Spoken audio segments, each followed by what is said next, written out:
This is the second installment of the Eddie Holzman Podcast. Like I said before, there is no theme to this show. It's really just me talking about things that I find interesting. And in this installment, I'm going to talk about my thoughts on American society investing in children and the next generation.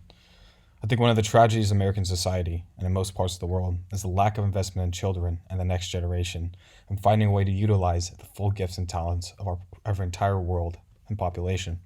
In the United States, I don't get the sense that we invest as much as we should in raising children and utilizing the full talent and potential within our society.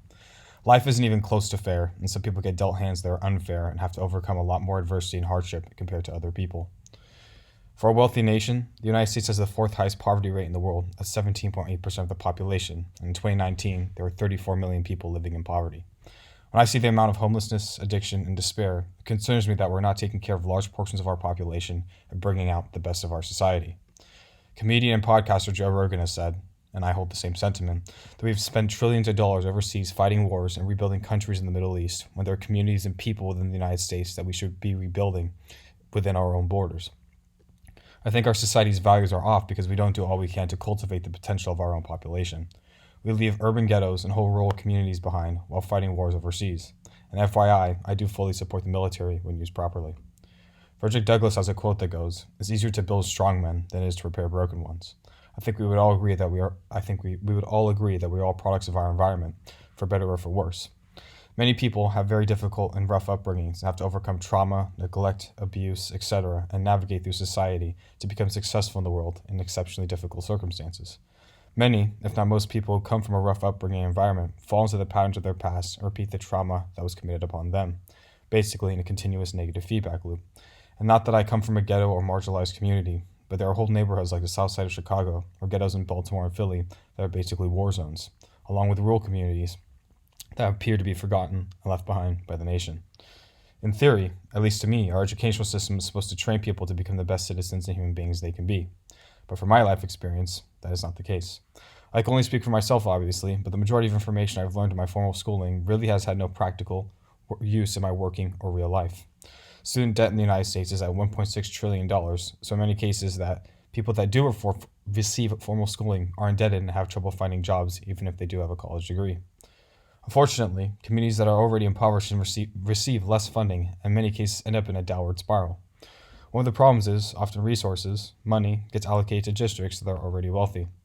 I'm definitely not in favor of handouts or excessive taxes, but for people that are struggling, I do think the ethical thing to do is to invest in those communities because it's better to build strong people and communities than it is to repair broken ones, in many cases lock them up in prison.